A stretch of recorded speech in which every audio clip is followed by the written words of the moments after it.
अरे स्टूडेंट्स, अभी हम एक टॉपिक करेंगे इलेक्ट्रोस्टैटिक पोटेंशियल। इलेक्ट्रोस्टैटिक पोटेंशियल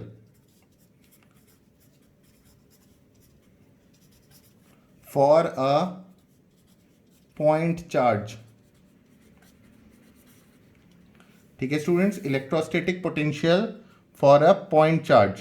पहले इसकी डेफिनेशन ध्यान रखना क्या होता है। It is the work done in bringing a unit positive charge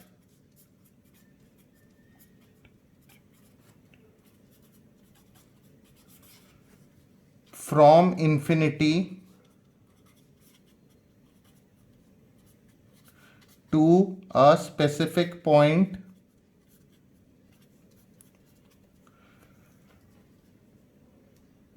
without acceleration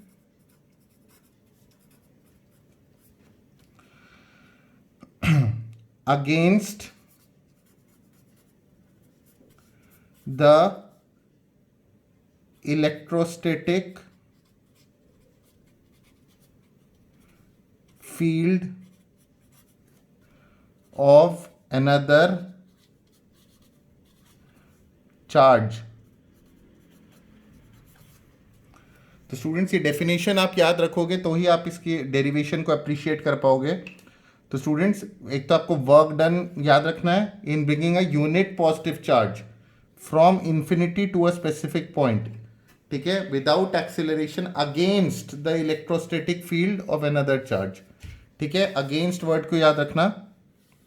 इसके और भी डेफिनेशंस अलग अलग बुक्स में थोड़ी डिफरेंट तरह से प्रेजेंट किए जाते हैं, but this is the one which will help you in deriving. ये सबसे रेलिवेंट, सबसे लॉजिकल वाला है। तो लेट्स स्टार्ट। स्टूडेंट्स, मान लो कोई सोर्स चार्ज यहाँ पे है। सोर्स चार्ज मतलब वो चार्ज जो हिलता नहीं है, उसको हम सोर्स चार्ज कहते हैं। तो हम एक लाइन बना लेते हैं लंबी सी। इसमें ना लॉजिक को आपको बहुत समझना पड़ेगा। अब मान लो कोई सोर्स चार्ज पॉइंट ए पे है Q1 प्लस Q1, ये पड़ा हुआ है स्टेशनरी। अब इस पॉइंट P पे मुझे पोटेंशियल निकालना है P, और इन दोनों के बीच का डिस्टेंस R है। A to P the distance is R। तो स्टूडेंट्स, हमें बताओ क्या डिराइव करना है। टू डिराइव, पहले से ही ध्यान रखो हमें डिराइव क्या करना है। V equal to 1/4πε0 Q/R। V मतलब potential at P। V is potential at P। V लिखो या VP लिखो, एक ही बात है। Potential at P due to Q1। ठीक है, हमें ये निकालना है। Q नहीं लिखो, इसको Q1 लिख दो। आई सपोज आप 1 देख पा रहे हो, मैंने यहाँ पे Q1 कर दिया। ठीक है, 1/4πε0 Q1/R। कुछ बुक्स में Q लिखेंगे, इट डिपेंड्स आप इस चार्ज को क्या नाम देते हो। मैं Q1 देता हूँ, इसलिए Q1 देने के पीछे कुछ रीज़न है, तो मैं Q1 दे रहा हूँ इसको नाम। पर कुछ बुक्स में Q देते हैं, बोथ आर करेक्ट। तो स्टूडेंट्स, ये Q1 है, मुझे इस पॉइंट पे पोटेंशियल निकालना है इस चार्ज की वजह से। तो इसका फॉर्मूला जो डिराइव होकर आने वाला है वो पहले से ध्यान रखो, 1/4πε0 Q1/R। हमें ये डिराइव करना है। तो इसका प्रूफ करते हैं, डेरिवेशन करते हैं इसका। ठीक है, तो स्टूडेंट्स, इसका डेरिवेशन करने के लिए हमें डेफिनेशन का सहारा लेना पड़ेगा। It is the work done in bringing a unit positive charge, let this distance be infinity. यहाँ पे कोई इन्फिनिटी है। तो स्टूडेंट्स, Q1 से इस पॉइंट का डिस्टेंस कितना होगा। इन्फिनिटी की दूरी इन्फिनिटी होती है ना। Infinity, this line stretches till infinity. तो यहाँ पे अगर कोई पॉइंट है तो इसका डिस्टेंस क्या होगा, ए से इन्फिनिटी होगा, राइट। अब हमें क्या करना है, अकॉर्डिंग टू द डेफिनेशन, किसी 1 कूलम यूनिट पॉजिटिव चार्ज मतलब 1 कूलम चार्ज को यहाँ से घसीट के यहाँ तक लेके आना है, और जो वर्क डन होगा उसको हम पोटेंशियल नाम दे देंगे। So I have to, my aim is to bring this charge from here to here, which is not practical. ऐसे इन्फिनिटी तक कौन जाएगा और कौन घसीट के लाएगा इसको यहाँ तक। तो instead of doing that, what we do is we take a arbitrary point A. ठीक है, हम मान लेते हैं इस पॉइंट ए पे +1 कूलम पड़ा हुआ है। ठीक है, 1 मिनट के लिए भूल जाओ, ये इन्फिनिटी और पी की कहानी भूल जाओ। मान लो कोई एट अ डिस्टेंस, ये जो ए पॉइंट है it is eight a distance x from Q1, और एट दिस मोमेंट एक यूनिट पॉजिटिव चार्ज ए पे पड़ा हुआ है। तो स्टूडेंट्स हमारा पहला एम होगा इस यूनिट पॉजिटिव चार्ज को ए से एक क्लोज बाई पॉइंट बी तक ले जाना through a small distance d x. A to B distance को हम डी एक्स लिख सकते हैं। इसको मैं दिखा देता हूँ यहाँ पे, let this distance be d x. ठीक है, ये थोड़ा छोटा मोटा हो रहा है, आप ध्यान रखिएगा, ये डी एक्स है। अच्छा, बिफोर आई स्टार्ट एक चीज़ बताओ, ये अगर +1 है और ये अगर +Q1 है, इसकी वजह से जो फोर्स एक्सपीरियंस करेगा वो तो इस साइड एक्सपीरियंस करेगा, है ना। Electrostatic force experience by +1 coulomb due to this Q1 will be in this direction. ठीक है स्टूडेंट्स, मैं dx को ना यहाँ से हटा के, एक मिनट स्टूडेंट्स, इधर लिख देता हूँ, ये dx इधर, dx। Is it clear? तो स्टूडेंट्स +1 +Q1 की वजह से ये फोर्स इधर एक्सपीरियंस करेगा और क्या कहते हैं, पर मूव हम इसको इधर करेंगे ए टू बी। यहाँ पे जैसा कि स्टेटमेंट है, यहाँ पे क्या करें, against the electrostatic field of another charge. Force इधर है तो फील्ड भी इधर ही होगा, ठीक है ना, आपने पढ़ा होगा पहले भी। प्लस पॉजिटिव चार्ज का फील्ड लेफ्ट टू राइट होता है, तो फील्ड इधर है, फोर्स इधर है, सब कुछ इधर है। तो student small work done in going from A to B, small work done in taking this test charge of 1 coulomb from A to B क्या होगा, small work against the electrostatic field या इलेक्ट्रोस्टैटिक फोर्स।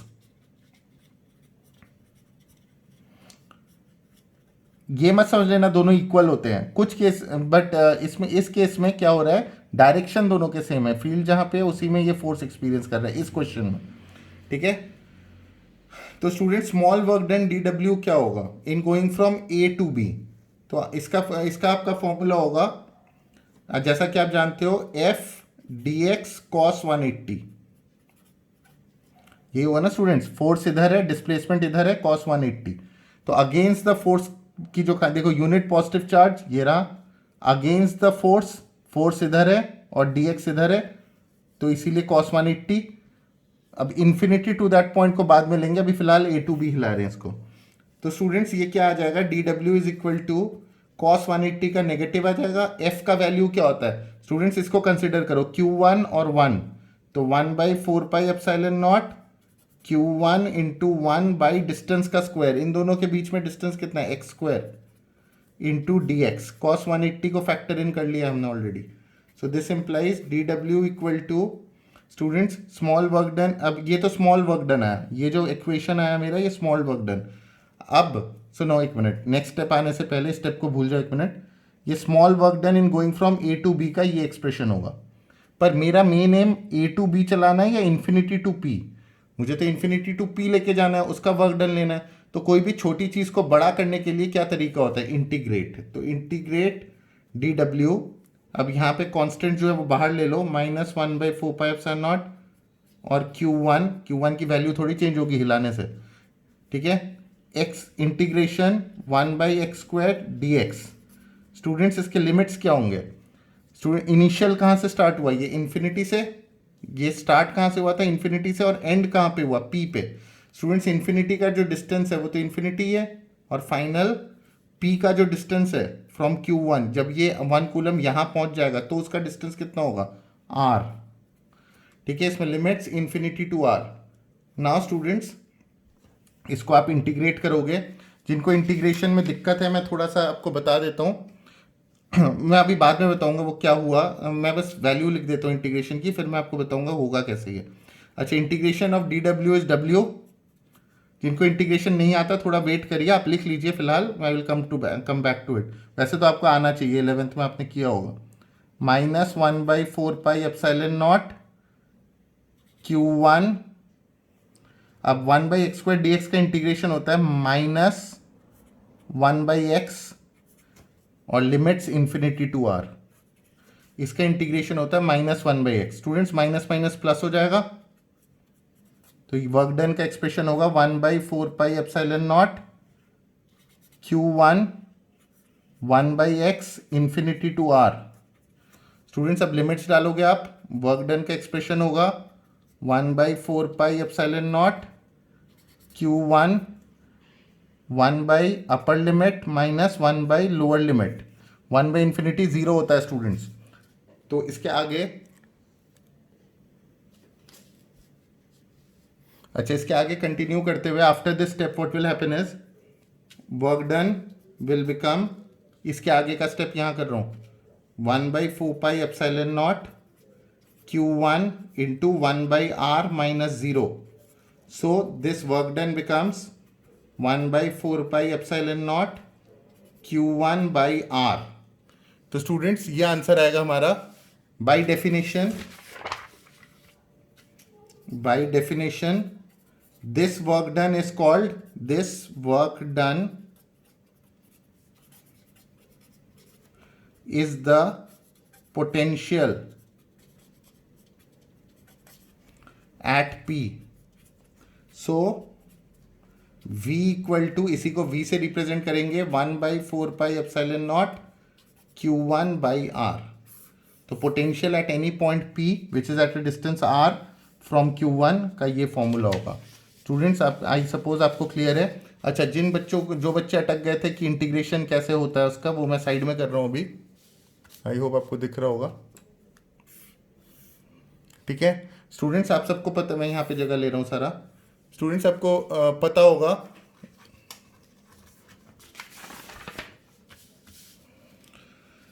कि integration of x to the power n dx होता है x to the पावर n+1 by n+1 where n is the power.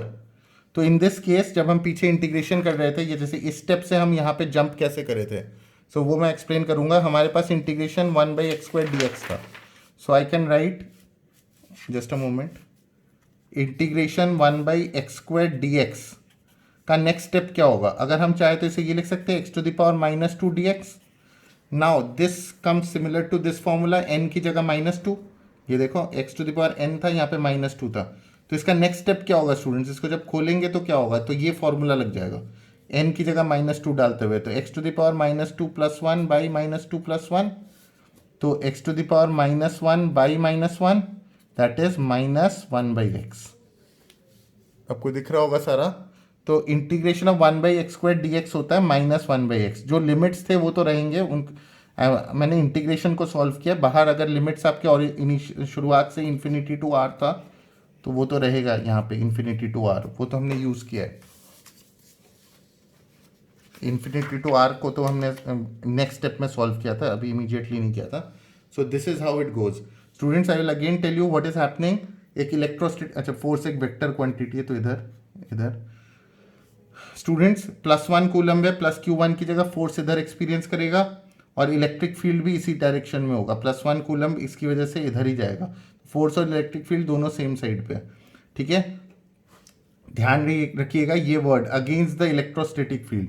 अच्छा, कुछ बच्चों के मन में सवाल उठ सकता है कि भाई विदाउट एक्सेलरेशन का क्या सीन है. स्टूडेंट्स इस डेरिवेशन में वैसे तो विदाउट एक्सेलरेशन का कोई यूज़ नहीं कर रहे हम लोग, पर मैं एक लॉजिक आपको बताना चाहूँगा.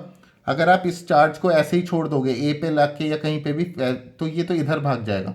हम इसको इधर लेके जा रहे हैं, तो हम एक एक्सटर्नल फोर्स यूज़ कर रहे हैं. स्टूडेंट्स डू रिमेंबर, बस ये फाइनल पॉइंट बता रहा हूँ मैं. ये जो F है ये तो इलेक्ट्रोस्टैटिक फोर्स है, पर विदाउट एक्सेलरेशन मूव करने के लिए हमें इस फोर्स को काटने के लिए एक एक्सटर्नल फोर्स अपने हाथ से भी लगाएंगे.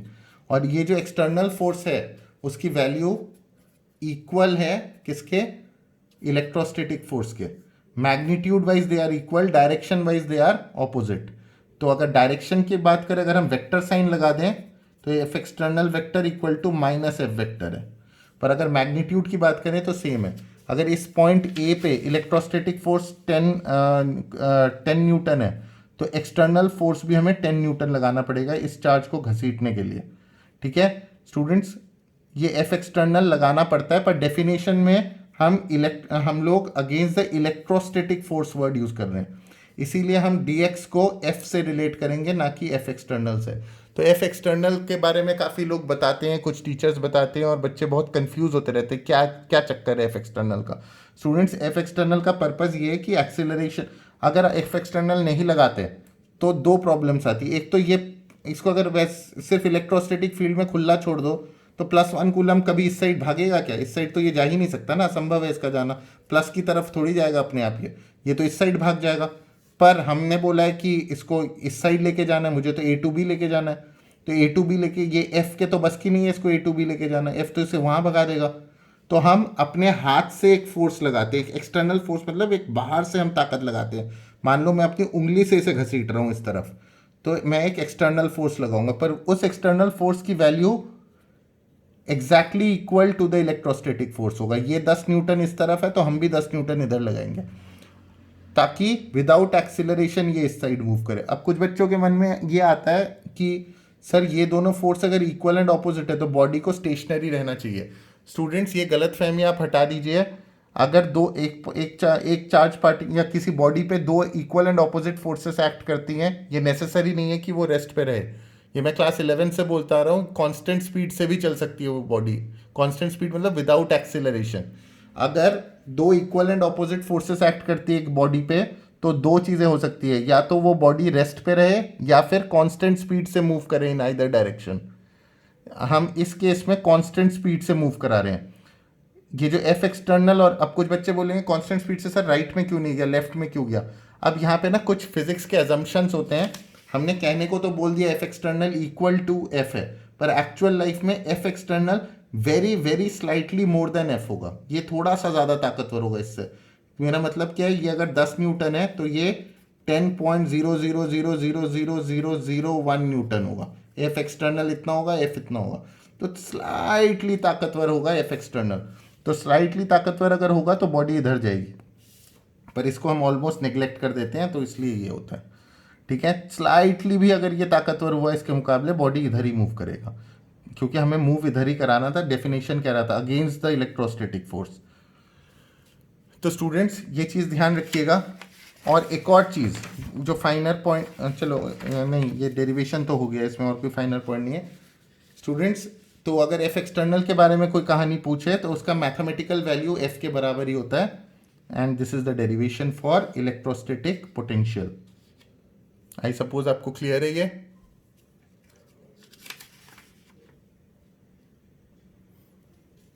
अच्छा students, electrostatic potential at a point due to multiple charge system।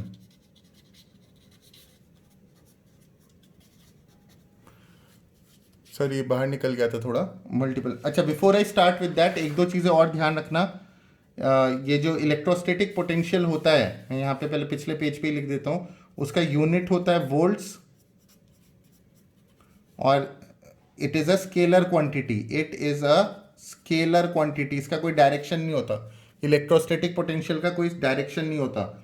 और एक और चीज़ बहुत ज़रूरी ध्यान रखना, अगर कोई चार्ज Q1, अगर मान लो यहाँ पे चार्ज नेगेटिव होता, अगर ये पॉजिटिव है मान लो 10 कूलम, तो यहाँ 10 डलेगा, पर अगर ये नेगेटिव होता मान लीजिए -10 कूलम, तो -10 डालते हैं। नेगेटिव को इग्नोर नहीं करना है, कोई मॉड वॉड नहीं लगाया मैंने। तो V जो है वो क्या होता है, 1/4πε0 charge by distance of the point from the charge.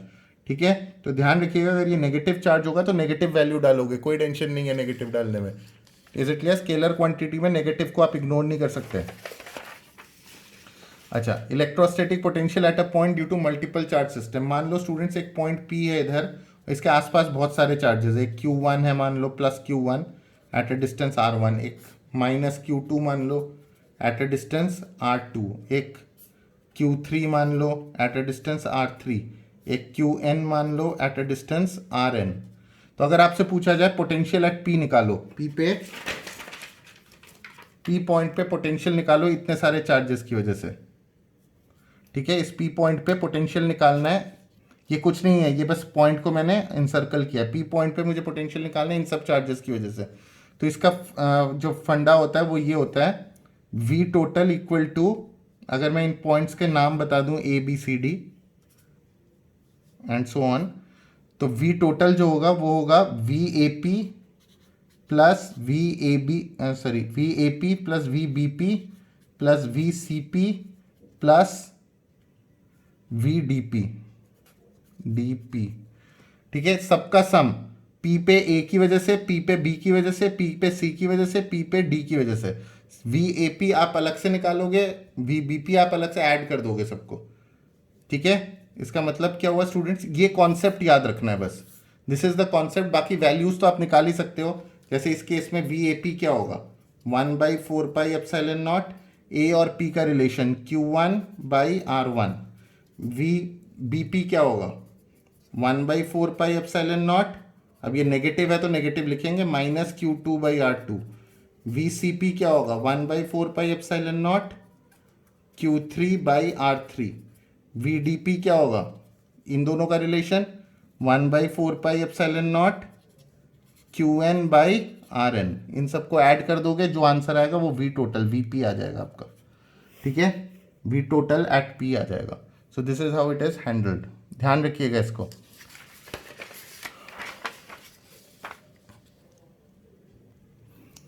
अच्छा स्टूडेंट्स, एक चीज पूछा जाता है काफी बारी आपसे, इलेक्ट्रोस्टैटिक पोटेंशियल डिफरेंस।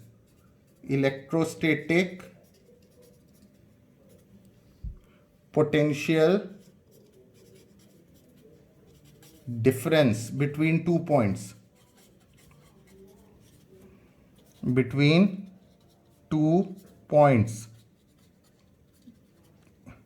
तो students, electrostatic potential difference between two points कैसे निकालते हैं देख लो।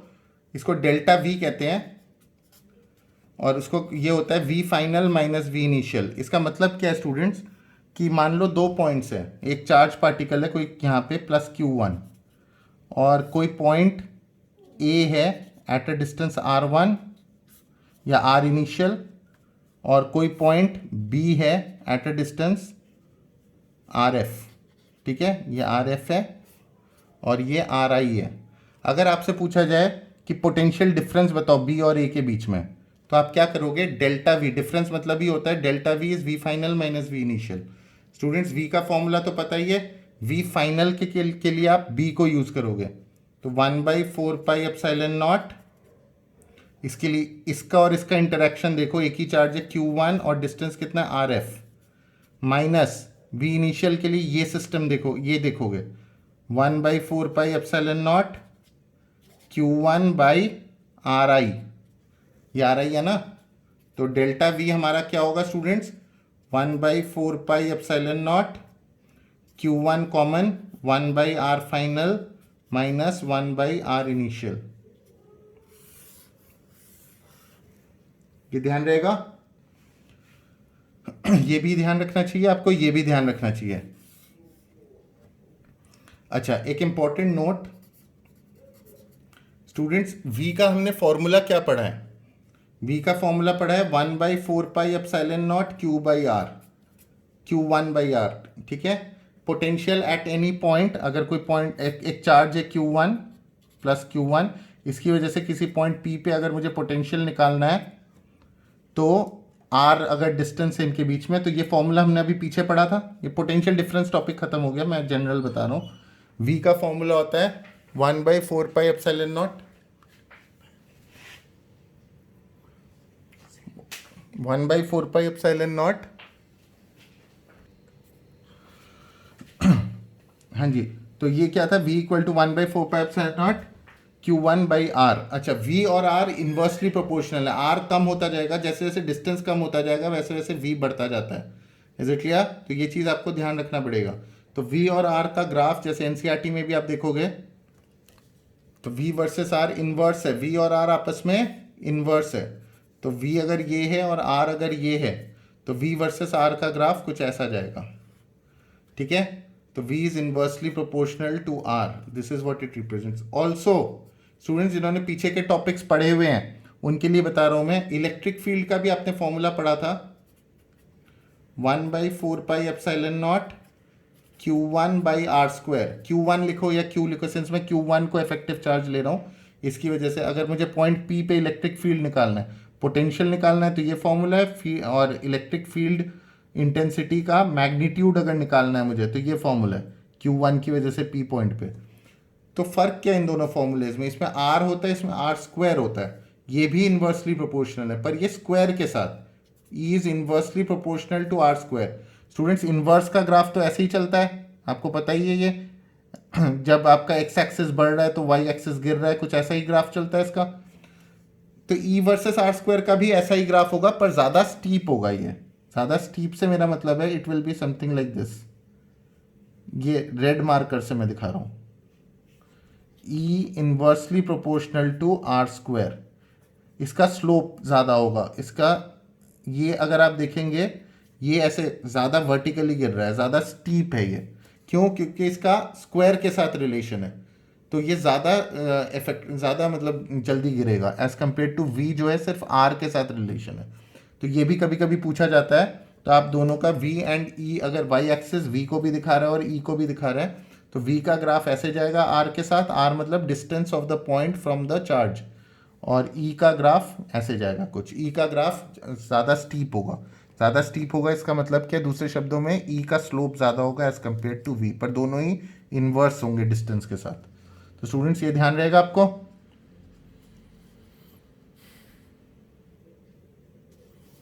अच्छा, नेक्स्ट टॉपिक पे आते हैं, electrostatic potential energy of a 2 point charge system, of a 2 point charge system. ठीक है, ये हेडिंग्स को ध्यान रखना students. Electrostatic potential energy of a 2 point charge system, पहले इसकी भी डेफिनेशन ध्यान रखिए। It is the work done in bringing a test charge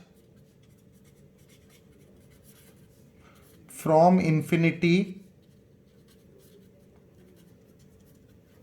to a specified point without acceleration। इस वर्ड को मैं अंदर without acceleration, test charge from infinity to a specified point without acceleration against the electrostatic force, against the electrostatic force। तो ये सारे terms याद रखिएगा, ठीक है। Against the electrostatic force, without acceleration, test charge और वर्क डन, ठीक है। Work done in bringing against the electrostatic force और विदाउट एक्सेलरेशन। तो स्टूडेंट्स इसका डेफिनेशन काफ़ी हद तक इलेक्ट्रोस्टैटिक पोटेंशियल से मिलता है, बस एक वर्ड का डिफरेंस है। यहाँ पे हम टेस्ट चार्ज वर्ड यूज़ कर रहे हैं, वहाँ पे हम unit positive charge word use करते हैं। इसका डेरिवेशन भी सिमिलर ट्रैक में जाएगा, मैं फटाफट कर देता हूँ।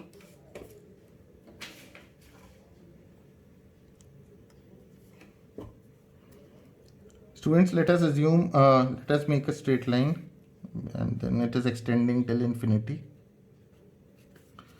ठीक है। अब कोई पॉइंट A है जिसपे कोई चार्ज प्लस Q1 पड़ा हुआ है, ठीक है, और मुझे किसी स्पेसिफाइड पॉइंट P पे, अच्छा 2 point सिस्टम है, अगर एक और चार्ज जो टेस्ट चार्ज जिसे हम नाम दे रहे हैं, इस पे अगर प्लस Q2 आ जाए और इन दोनों के बीच का डिस्टेंस R हो, तो फिर हमें potential energy of the system चाहिए। Q1 इधर, Q2 इधर, और इनके बीच में अगर R होगा तो potential energy of this 2 point system क्या होगा, इसकी डेरिवेशन कर रहे हैं। तो स्टूडेंट्स मैं पहले ही बता दूं हमें डिराइव क्या करना है।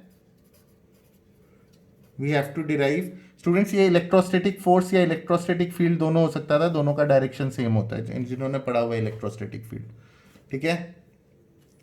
अच्छा, to derive U equal to, U is the representation for potential energy, 1/4πε0 Q1 Q2 by R। इसमें Q1 को हम सोर्स चार्ज कहेंगे और Q2 को टेस्ट चार्ज। टेस्ट चार्ज वो चार्ज होता है जो हिलता है, जो मैं पहले से बताता रहा हूँ, Q2 को ही हम टेस्ट चार्ज लेंगे, ठीक है। हिलने वाला चार्ज हमेशा Q2। तो ये हमें डिराइव करना है। अच्छा, तो स्टूडेंट्स अकॉर्डिंग टू डेफिनेशन हमें ये इन्फिनिटी पे कोई पॉइंट है, तो इन्फिनिटी का डिस्टेंस तो इन्फिनिटी होता है, जैसे कि मैं पहले ही बता चुका हूँ। तो मेरा मकसद ये है कि इस टेस्ट चार्ज को एक्चुअली पहले ओरिजिनली ये यहाँ पे था, यहाँ से इसको घसीट के इस Q2 को यहाँ तक लाना है मुझे, और यहाँ से इसको घसीट के यहाँ पे लाने में जो वर्क डन होगा उसी को हम U कहेंगे। Is it clear? But this is not practical, हम इन्फिनिटी तक पहुंच तो सकते हैं नहीं, तो हम इसलिए एक पॉइंट ए ले लेंगे यहाँ पे और अज्यूम करेंगे at this moment plus Q2 यहाँ पे है, ए पे है। अब आप इन्फिनिटी और पी को भूल जाओ एक मिनट के लिए, आप मानो प्लस Q2 ए पे है, ठीक है। और इसको स्मॉल, अच्छा ए का डिस्टेंस, सॉरी ए नहीं, I will name it something else, A और पी तो हो गया, ये बी मान लेते हैं, बी पे है, ठीक है, नेम चेंज कर देते हैं क्योंकि ए ऑलरेडी इधर था। अच्छा स्टूडेंट्स, ये डिस्टेंस ए से बी तक, इसको एक्स ले लेते हैं,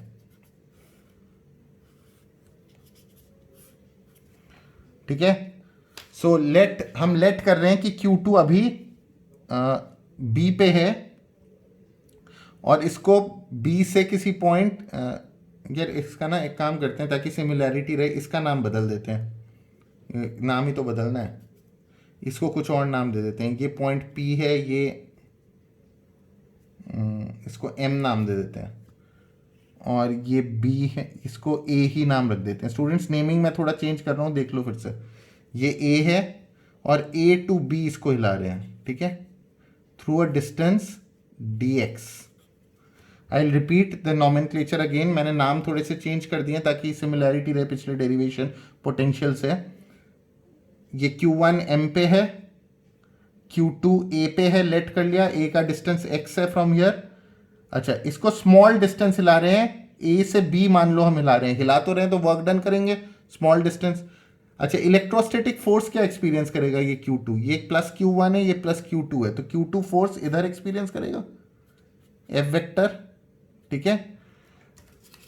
तो स्टूडेंट्स जो आपका F वेक्टर है वो इधर है, इलेक्ट्रोस्टैटिक फोर्स इधर है और डिस्प्लेसमेंट इधर है। ऐसा क्यों, वो अगेंस्ट ईच अदर, क्योंकि पॉजिटिव पॉजिटिव को रिपेल करता है तो इधर फोर्स एक्सपीरियंस करेगा, और मुझे मूव इसको इधर इसलिए करना है क्योंकि motion against the electrostatic force होना चाहिए। अच्छा पीछे मैंने एक और कॉन्सेप्ट बताया था F एक्सटर्नल का, तो इस पॉइंट पे एक और फोर्स हम लगाएंगे जिसका नाम होगा F एक्सटर्नल। तो इस पॉइंट ए पे दो फोर्सेस हैं, F और F एक्सटर्नल, पर by definition electrostatic potential energy वो वर्क डन होता है जिसमें test charges move from infinity to that point without acceleration against the electrostatic force. हमारे लिए रेलेवेंट इलेक्ट्रोस्टैटिक फोर्स है, हम F एक्सटर्नल को भाव नहीं देंगे, हम इससे मतलब रखेंगे। Is it clear? तो हम फोर्स इस वाले को कंसिडर करेंगे, ऑल्दो ये इक्वल एंड ऑपोजिट है इसके almost. So now if we are taking this plus Q, small work done in taking the test charge Q2 from A to B, ठीक है, under these circumstances without acceleration and stuff. तो इसके लिए जो small work done होगा वो क्या होगा students, dw is equal to force ये रहा F, डिस्प्लेस कितना कर रहे हैं dx, और एंगल कितना है cos 180। सो नेक्स्ट स्टेप क्या होगा students, dw equal to cos 180 का negative F dx। So next step dw equal to minus F is due to Q1 and Q2, तो क्या फॉर्मूला होगा, 1/4 pi epsilon not Q1 Q2 by, अभी Q2 इधर है और Q1 इधर है तो इनके बीच का डिस्टेंस कितना है, x² dx। ठीक है स्टूडेंट्स, नेक्स्ट स्टेप पे आते हैं।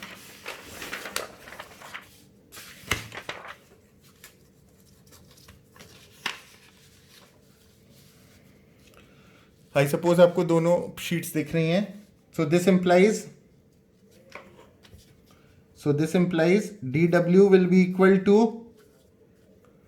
minus 1/4 पाई एप्सिलॉन नॉट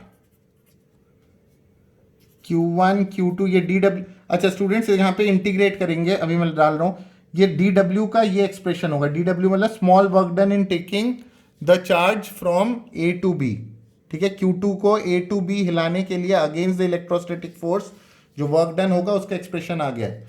पर मेरा मेन एम क्या है, मेरा मेन मकसद A to B हिलाना है या इन्फिनिटी टू P हिलाना है, मुझे तो इसको इन्फिनिटी टू P हिलाना है। मैंने स्मॉल वर्क डन निकाला, अब मुझे लंबा चौड़ा वर्क डन निकालना है, तो I will integrate both sides.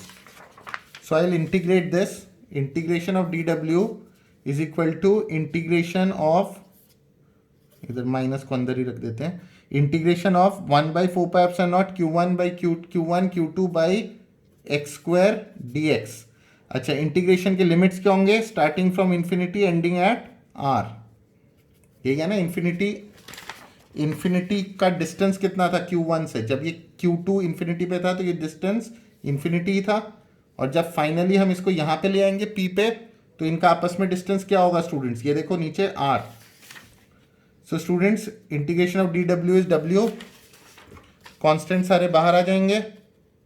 -1/4πε0 q1 q2 सब बाहर. इंटीग्रेशन 1/x² dx limits infinity to r.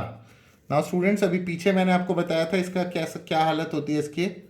1/4πε0 q1 q2 -1/x integrate कर लेना, ये आ जाएगा आपका infinity to r. Minus minus plus हो जाएगा स्टूडेंट्स, तो work done becomes positive 1/4πε0 q1 q2 1/x infinity to r. So this implies work done becomes 1/4πε0. We are almost there. q1 q2 upper limit minus lower limit 1/r minus 1/infinity. So I'll continue here only. Why waste space?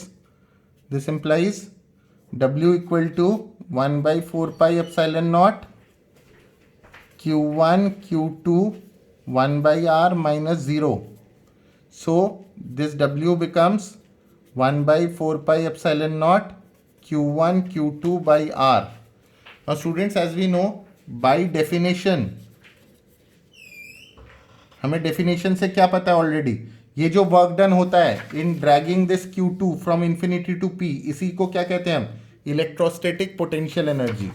So by definition, this work done will be called U of the system, 1/4πε0 q1 q2 by r. Students, ये formula clear है आपको? 1/4πε0 q1 q2 by r. अच्छा, एक दो चीजें, ये भी scalar quantity है. कौन? इलेक्ट्रोस्टैटिक पोटेंशियल एनर्जी से स्केलर क्वांटिटी. इसका यूनिट ऑब्वियसली एनर्जी है तो जूल्स ही होगा. स्केलर क्वांटिटी का बड़ा सिग्निफिकेंस होता है स्टूडेंट्स. स्केलर क्वांटिटी होने से मेरा मतलब ये है कि Q1 और Q2 अगर इनमें से कोई एक नेगेटिव हुआ तो नेगेटिव साइन रहेगा, नेगेटिव साइन को उड़ाओगे नहीं. अगर Q1 10 है तो 10 डलेगा, Q2 -20 है तो -20 डलेगा. R क्या है इसमें? R is the distance between the two charges, final distance between the two charges. Q1 इधर और फाइनली सारा तामझाम करके Q2 इधर, इन दोनों के बीच का जो डिस्टेंस है वो R होता है. Final distance between the two charges will be termed as R. Is it clear?